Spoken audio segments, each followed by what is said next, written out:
Video like जरूर कर लीजिए और ऐसे वीडियो लगातार फ्री में पाने के लिए चैनल को तुरंत सब्सक्राइब कर लीजिए और बेल आइकन को जरूर टैप कर लीजिए ताकि आगे भी सारे वीडियो आपको मिलते रहे। यूट्यूब में फॉलो करते हैं तो प्लीज ये वाला फ्री टेलीग्राम चैनल जरूर ज्वाइन कर लीजिएगा। सारे नोटिफिकेशन सारे अपडेट यहीं पे आते हैं, ध्यान रखिए। नमस्कार दोस्तों, स्वागत है आप सभी का ऑनलाइन एग्जाम प्रिपरेशन पर, which is the part of study for civil services. दोस्तों यहाँ पर हम यूपी की प्रमुख योजनाओं को देख रहे हैं। नई और पुरानी सारी योजनाओं की सीरीज चल रही है जिसमें हमने कुछ महत्वपूर्ण योजनाओं को देखा भी था। इसके 3 पार्ट आ चुके हैं। अगर आपने नहीं देखे हैं तो आप चैनल पर जाकर देख सकते हैं। इसकी प्लेलिस्ट बना दी गई है और आज इसका 4th नंबर का पार्ट आ रहा है और काफ़ी सारी योजनाएं जो है हमें इसमें कवर करनी है। पूरी 3-4 साल पुरानी योजनाएं।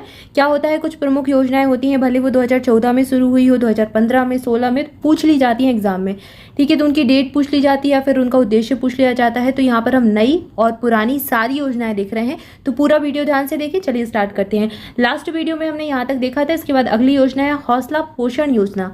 ये जो योजना है 15 जुलाई 2016 को उत्तर प्रदेश के मुख्यमंत्री अखिलेश यादव ने इसको शुरू किया था। राज्य पोषण मिशन के तहत श्रावस्ती में हौसला पोषण योजना का शुभारंभ किया था। इसके तहत क्या हुआ था, इस योजना के माध्यम से प्रदेश की लगभग 10 लाख गर्भवती महिलाओं और लगभग 6 माह से 6 वर्ष तक के 14 लाख अति कुपोषित बच्चों को आंगनवाड़ी केंद्रों पर हफ्ते में 6 दिन दोपहर में पका पकाया भोजन और एक मौसमी फल दिया जाएगा। तो ये योजना थी, ठीक है, किसके लिए थी? गर्भवती महिलाओं और कुपोषित बच्चों के लिए थी। आंगनबाड़ी केंद्रों के माध्यम से हफ्ते में 6 दिनों ने पका पकाया खाना देना था और साथ ही साथ एक मौसमी फल, उस मौसम में जो भी फल आता हो वो वितरित करना था। तो ये इसका उद्देश्य था। श्रावस्ती से शुरू किया गया था 2016 में, ठीक है। अगली योजना है मुख्यमंत्री किसान एवं सर्वहित बीमा योजना। ये जो योजना है इसके बारे में देखिए। उत्तर प्रदेश सरकार ने किसानों के कल्याण के लिए मुख्यमंत्री किसान और सर्वहित बीमा योजना प्रारंभ की। यह योजना वित्तीय वर्ष 16-17 अर्थात 1 अप्रैल 2016 से लागू हुई थी। यह योजना राजस्व विभाग द्वारा संचालित कृषक दुर्घटना बीमा योजना का इसने स्थान लिया था। इसके बाद अगली योजना है जोखिम जीवन व्यक्तिगत दुर्घटना बीमा योजना। तो जैसे केंद्र सरकार की जीवन ज्योति योजना और जो जनधन योजना, ये सारे कार्यक्रम चलते हैं, वैसे ही राज्य स्तर पर भी अलग अलग तरीके से हर राज्य के मंत्रियों ने अपने अपने कार्यक्रम स्टार्ट किए थे बीमा से रिलेटेड। चाहे किसानों के बीमा से रिलेटेड जो है बात हो, व्यक्तिगत दुर्घटना बीमा की बात हो, तो ये सब स्टार्ट किए गए थे। इसके बाद ये जो योजना है 1 सितंबर 2000 से उत्तर प्रदेश में पंजीकृत व्यापारियों को दुर्घटना बीमा का लाभ प्रदान किए जाने हेतु सर्वप्रथम जोखिम जीवन व्यक्तिगत दुर्घटना बीमा योजना शुरू की गई थी। 30 जून 2016 को योजना का नाम परिवर्तित करके मुख्यमंत्री व्यापारी दुर्घटना बीमा योजना कर दिया। तो यहाँ पर इसका नाम बदला गया। 1 सिटी 1 टिकट योजना। तो जैसे 1 डिस्ट्रिक्ट 1 प्रोडक्ट आया, ऐसे ही 1 सिटी 1 टिकट योजना पहले आई थी। 24 अप्रैल 2015 को उत्तर प्रदेश के मुख्यमंत्री अखिलेश यादव ने लखनऊ एवं नोएडा शहर में 1 सिटी 1 टिकट योजना की घोषणा की थी। इस योजना के तहत एक ही टिकट क्रय करने के बाद मेट्रो रेल, सिटी बस और अन्य परिवहन सुविधाओं का लाभ प्राप्त कर सकेंगे। तो ये योजना उस समय की थी। इसके बाद है ऑपरेशन कायाकल्प। ये बहुत चर्चा में रहा, एग्जाम में लगातार इससे प्रश्न भी पूछे गए हैं। तो याद रखें, जून 2018 में माननीय मुख्यमंत्री के नेतृत्व में उत्तर प्रदेश सरकार ने भारत के बड़े अंतर विभागीय कन्वर्जन प्रोग्राम में एक ऑपरेशन कायाकल्प की शुरुआत की। इससे रिलेटेड जानकारी देखते हैं। इसमें था क्या? ऑपरेशन कायाकल्प के अंतर्गत केंद्र और राज्य सरकारों द्वारा विभिन्न मदों जैसे समग्र शिक्षा अभियान, ग्राम पंचायत निधि, जिला खनिज निधि, नगरीय क्षेत्र की विभिन्न निधियां, जल जीवन मिशन, मनरेगा इत्यादि में विशेष रूप से धनराशि उपलब्ध कराई गई है, जिसमें अंतर विभागीय समन्वय स्थापित कर प्राथमिक और उच्च प्राथमिक विद्यालयों की मूलभूत स्थापनात्मक सुविधाओं को कायाकल्पित किया जा रहा था। तो जो प्राथमिक और उच्चतर माध्यमिक विद्यालय हैं, उच्च प्राथमिक विद्यालय हैं, उनमें जो सुख सुविधाएं हैं उनको कायाकल्पित किया जाना था और साथ ही साथ ये सारी योजनाओं के लिए धनराशि भी उपलब्ध कराई जानी थी। तो ये जो है इसका उद्देश्य था। जून 2018 इसकी डेट याद रखें। अगर अभी आगे पूछेगा तो डेट ही पूछ सकते हैं कि कब शुरू हुआ था। इसके बाद अगली योजना है उत्तर प्रदेश गौवध निवारण संशोधन अध्यादेश 2020। ये एक अध्यादेश आया था 9 जून 2020 को। गौवध निवारण संशोधन अध्यादेश 2020 के प्रारूप को स्वीकृति दी गई थी। इसमें क्या था, इसको 6 जनवरी 1956 को लागू ये हुआ था। यह अधिनियम 1955 का था। अब वर्ष 1956 में इसकी नियमावली बनी। फिर 1958, 61, 69, 90, 58, 61, 79, 79 और 2002 में अधिनियम में संशोधन हुए। तो 56 में लागू हुआ, उसके बाद लगातार इसमें संशोधन होते गए। नियमावली के वर्ष 1964 और 79 में संशोधन हुआ, लेकिन अधिनियम में कुछ शिथिलताएं बनी रहीं और उसी के लिए उन शिथिलताओं को दूर करने के लिए अध्यादेश लाया गया 2020 में, ठीक है। 9 जून 2020 को इसको स्वीकृति दी गई थी। इसके बाद उत्तर प्रदेश स्टार्टअप पॉलिसी 2020, इसको देखते हैं। उत्तर प्रदेश राज्य की कैबिनेट ने 8 जुलाई 2020 को उत्तर प्रदेश की स्टार्टअप नीति 2020 को मंजूरी दी। नई स्टार्टअप नीति अधिसूचना की तारीख से 5 साल तक के लिए लागू थी, यानी कि 2020 से 2025 तक इसको लागू किया गया था। युवाओं के बीच नवाचार और उद्यमिता की भावना को बढ़ाने के लिए उत्तर प्रदेश ने अपनी पहली स्टार्टअप नीति उत्तर प्रदेश सूचना प्रौद्योगिकी एवं स्टार्टअप नीति 2016 की घोषणा की थी, जिसके बाद उत्तर प्रदेश सूचना प्रौद्योगिकी स्टार्टअप नीति 2017 के रूप में संशोधित की गई। तो ये फैक्ट जो है इंपॉर्टेंट है, ये एग्जाम में पूछ सकते हैं कि सबसे पहली नीति कब आई, 2016 में, फिर उसमें संशोधन हुआ 2017 में, और फिर अब उत्तर प्रदेश स्टार्टअप पॉलिसी 2020 भी आई थी। अब इससे संबंधित और जानकारी देखते हैं। नई स्टार्टअप नीति 2020 के प्रारंभ द्वारा राज्य सरकार का उद्देश्य क्या है, जो छात्र हैं उनकी शिक्षा के प्रारंभिक वर्षों के दौरान वो उद्यमिता के गुण सीख लें, ठीक है, कौशल सीख लें, और इसके लिए विद्यालय स्तर पर भी उद्यमिता संस्कृति को विकसित करना, ताकि जो अभी क्या है, जैसे एजुकेशन सिस्टम में क्या होता है, हमारे यहाँ पढ़ाई कराई जाती है, एग्जाम लिए जाते हैं, तो किताबी ज्ञान पर ज़्यादा फोकस होता है। अब आगे क्या करना है, वैसे ये सारी चीज़ें नई एजुकेशन पॉलिसी में डाली गई है, लेकिन अभी वो लागू नहीं है, और उसके पहले ही ये छोटी छोटी योजनाओं के माध्यम से ये सारी चीज़ें कराई गई कि लोग जो है, बच्चे जो है विद्यालय स्तर पर ही कौशल की तरफ ध्यान दें, कोई ना कोई ऐसा कौशल सीखें जो आगे उनके लिए रोजगार पर रखो। तो ये सारी चीज़ें यहाँ पर बताएं। इस नीति का मुख्य उद्देश्य 5 वर्षों में राज्य भर में 10,000 से अधिक स्टार्टअप की स्थापना हेतु परिस्थितियों का निर्माण करना। इससे पहले 20 मई 2020 को उत्तर प्रदेश के मुख्यमंत्री ने उत्तर प्रदेश स्टार्टअप फंड भी लॉन्च किया था, जिसे लघु उद्योग विकास बैंक ऑफ इंडिया द्वारा प्रबंधित किया जाएगा। तो ये इसका मैनेजमेंट करेगा, यानी कि लघु उद्योग विकास बैंक ऑफ इंडिया के द्वारा इसका जो है मैनेजमेंट किया जाएगा। राज्य सरकार द्वारा इस फंड की स्थापना उत्तर प्रदेश सूचना प्रौद्योगिकी और स्टार्टअप नीति 2017 के तहत की गई है, यानी कि ये जो फंड है इसकी स्थापित करने की बात इस नीति में ही कही गई थी और इसी के तहत इसकी जो है स्थापना की गई है। ये सारी डेट आपको याद रखनी है, ये इंपॉर्टेंट है, एग्जाम में पूछ सकते हैं क्योंकि ये 2025 तक लागू है, ठीक है। इसके बाद अगला जो योजना, अगली योजना है उत्तर प्रदेश विधि विरुद्ध धर्म संपरिवर्तन प्रतिषेध अध्यादेश 2020।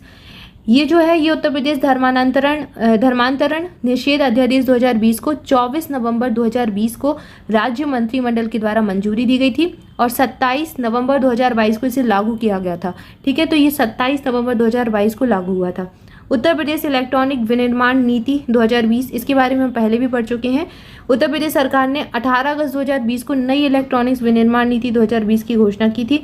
उत्तर प्रदेश इलेक्ट्रिक वाहन मैन्युफैक्चरिंग नीति 2019 को 6 अगस्त 2019 को स्वीकृति प्रदान की गई।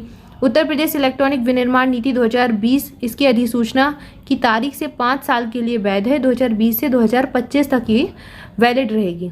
इसके बाद है निर्यात नीति उत्तर प्रदेश 2020 से 25, ये भी 2025 तक लागू रहेगी।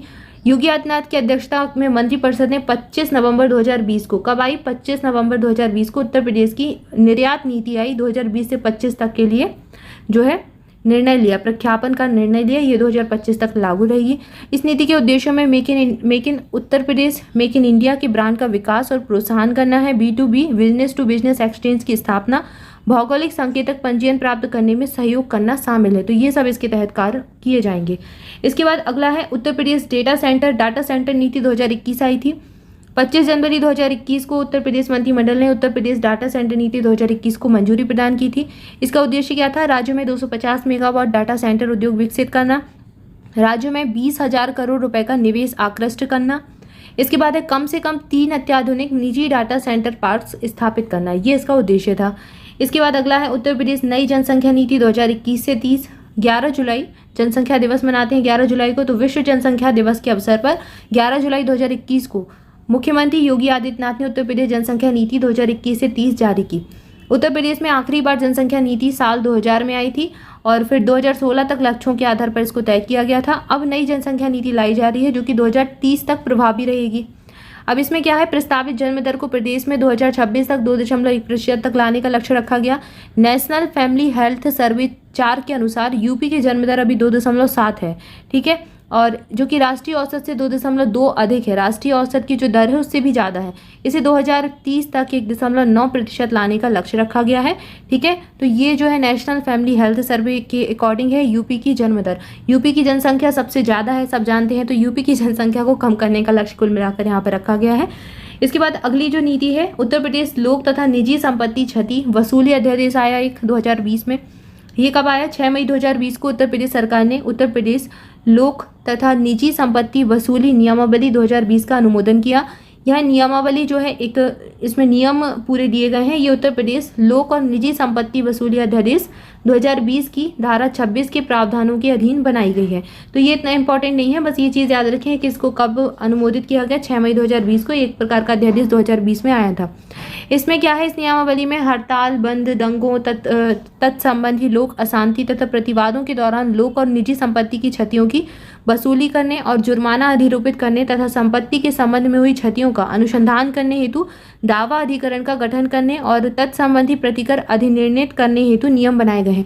यानी कि जैसे कि कभी हड़ताल हो जाती है, बंद आदि होते हैं, दंगे हो जाते हैं, तो उस समय जो लोक संपत्ति होती है, सामाजिक जो संपत्ति होती है, वो जो उसको हानि पहुंचती है, साथ ही साथ इसमें कई सारे निजी संपत्ति को भी हानि पहुंचती है, ठेस पहुंचती है, ठीक है, और वो नष्ट भी हो जाती है। जैसे किसी की बस खड़ी है, प्राइवेट बस खड़ी है, उसमें ही आग लगा दी, किसी की दुकानें हैं उसमें आग लग गई, तो जो जान माल की क्षति होती है उसके बारे में नियम बताए गए हैं कि उनका जो है फिर उनको किसने उस पर जो है दंगे फैलाए, किसने हड़ताल की, किसकी वजह से हुआ, उसमें जाँच करना, उस पर जुर्माना लगाना और वसूली करना, उससे संबंधित नियम इसमें है। इसके बाद अगली जो नीति है इसको देखते हैं, आगे बढ़ते हैं। नेक्स्ट है उत्तर प्रदेश लोक स्वास्थ्य एवं महामारी रोग नियंत्रण अध्यादेश 2020। 6 मई 2020 को उत्तर प्रदेश सरकार द्वारा उत्तर प्रदेश लोक स्वास्थ्य एवं महामारी रोग नियंत्रण अध्यादेश 2020 के प्रारूप को अनुमोदित किया गया। इस प्रारूप में राज्य में कोविड-19 की रोकथाम एवं बचाव के लिए जो कर्मियों और स्वास्थ्य सेवा कर्मी, पुलिस, प्रशासनिक और अन्य कर्मियों के विरुद्ध हमला करने तथा आपत्तिजनक बर्ताव किए जाने और रोगग्रस्त व्यक्तियों द्वारा स्वयं को छिपाने, इलाज से बचने और अस्पतालों से भागने पर दंड का प्रावधान किया गया है। तो ये कुल मिलाकर उस समय का था, आप सबने देखा भी था, ये सारी चीज़ें लागू भी हुई थी बाकायदा कि अगर कोई अपने आप को छुपाता है कि उसको कोविड-19 है, वो अपना इलाज नहीं कराता, इलाज से बचता है, अस्पतालों से भाग जाता है, तो इस सब पर दंड की कार्यवाही की गई थी। इसके बाद है उत्तर प्रदेश, ये अध्यादेश आया था उसी समय के लिए। इसके बाद है उत्तर प्रदेश भूगर्भ जल प्रबंधन एवं नियमन नियमावली 2020। 11 फरवरी 2020 को संपन्न उत्तर प्रदेश मंत्रिमंडल की बैठक में उत्तर प्रदेश भूगर्भ जल प्रबंधन एवं नियमन नियमावली 2020 के प्रख्यापन को मंजूरी दी गई। उत्तर प्रदेश भूगर्भ जल प्रबंधन एवं नियमन अधिनियम 2019 के विभिन्न प्रावधानों के समुचित और समयबद्ध क्रियान्वयन के लिए नियमावली बनाई गई थी। ठीक है, उत्तर प्रदेश भूगर्भ जल यह अधिनियम 2019 राज्य में 2 अक्टूबर 2019 से लागू है और इसके लिए फिर 2020 में एक नियमावली आई। तो ये नियम कब लागू हुआ, ये चीज़ याद रखें। इस नियमावली के अंतर्गत प्राधिकरण के द्वारा भूगर्भ जल के आलोक में अधिसूचित एवं गैर अधिसूचित क्षेत्रों की घोषणा करने की व्यवस्था की गई है। इसके अलावा अधिनियम में वर्णित प्रावधानों के किसी भी व्यावसायिक, औद्योगिक, इंफ्रास्ट्रक्चर एवं वल की यूजर्स द्वारा उल्लंघन की स्थिति में प्रथम 2 हेतु 2 लाख से 5 लाख रुपए तक का जो है अर्थदंड अथवा 6 माह से 1 वर्ष तक का कारावास अथवा दोनों का प्रावधान भी है। तो अगर इसका उल्लंघन किया जाएगा, इस नियमावली का, इन नियमों का पालन जो भी नहीं करेगा तो उसे दंड जो है अर्थदंड भी देना पड़ेगा, कुल मिलाकर जुर्माना टाइप का है, और कारावास भी है, 6 माह से 1 साल तक का कारावास की व्यवस्था भी इसमें की गई है। तो ये जो फैक्ट है, अगर आपके एग्जाम को थोड़ा सा कठिन बनाना है, प्रश्न को थोड़ा सा टफ बनाना है, तो ये फैक्ट डाल देते हैं यहाँ पर। जैसे जुर्माने की जो लिमिट है 2 से 5 लाख है, ठीक है, इसको कर दिया 1 से 5 लाख, तो यहीं पर ये गलत हो जाएगा। और आपसे पूछ लेंगे निम्नलिखित दिए गए कथनों में से कौन सा सही नहीं है, तो वहाँ पर ये सारी चीज़ें थोड़ा सा ध्यान दें। तो यहाँ पर हमने कुछ महत्वपूर्ण योजनाएं, अध्यादेश आदि देखें, नियमावलियाँ।